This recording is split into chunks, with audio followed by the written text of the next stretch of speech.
Hi hello friends, ನಮಸ್ತೆ ಎಲ್ಲರಿಗೂ.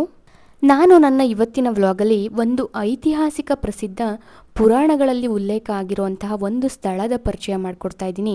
ಅದು ಬೇರೆ ಯಾವುದೂ ಅಲ್ಲ, ಕರ್ನಾಟಕದ ಚಿಕ್ಕಬಳ್ಳಾಪುರ ಜಿಲ್ಲೆಯ ವಿದುರಾಶ್ವತ್ಥ. ಹೆಸರಲ್ಲೇ ಗುರುತಿಸಿಕೊಳ್ಳುವಂತಹ ವಿದುರಾಶ್ವತ್ಥದ ಪುರಾಣ ಹಿನ್ನೆಲೆ ಏನಪ್ಪಾ ಅಂತಂದ್ರೆ, ಮಹಾಭಾರತದ ಧೃತರಾಷ್ಟ್ರನ ಮಂತ್ರಿಯಾಗಿದ್ದ ವಿದುರ ಇಲ್ಲಿ ಒಂದು ಅಶ್ವತ್ಥ ಮರದ ಗಿಡ ನೆಟ್ಟು ಅದು ಬೆಳೆದು ದೊಡ್ಡದಾದ ಮೇಲೆ ಅದೇ ಸ್ಥಳದಲ್ಲಿ ತನ್ನ ಮೋಕ್ಷ ಪಡಿತಾನೆ ಅಂತ ಉಲ್ಲೇಖ ಇದೆ.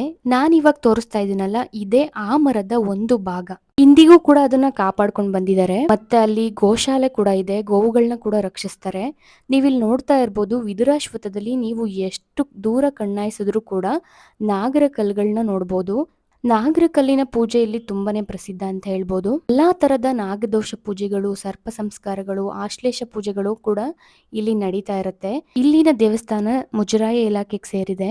ಹಾಗೆ ಇಲ್ಲಿ ಮಧ್ಯಾಹ್ನದ ಹೊತ್ತು ಅನ್ನ ಪ್ರಸಾದ ಇರುತ್ತೆ. ಇನ್ನು ಇಲ್ಲಿಗೆ ಬರೋದಾದ್ರೆ, ಯಲಹಂಕ ಇಂದ ಇಂದೂಪುರಕ್ಕೆ ಓಡಾಡುವಂತಹ ಎಲ್ಲ ಪ್ಯಾಸೆಂಜರ್ ಟ್ರೈನ್ಗಳು ಕೂಡ ಸ್ಟಾಪ್ ಇದೆ. ವಿದುರಾಶ್ವತ್ಥ ಅಂತಾನೆ ರೈಲ್ವೆ ಸ್ಟೇಷನ್ ಇದೆ. ಅಲ್ಲಿ ಇಳಿದು ಆಟೋಗೆ 10 ರೂಪಾಯಿ ಕೊಟ್ರೆ ಈ ದೇವಸ್ಥಾನದ ಹತ್ರ ಕರ್ಕೊಂಡ್ಬಂದ್ಬಿಡ್ತಾರೆ.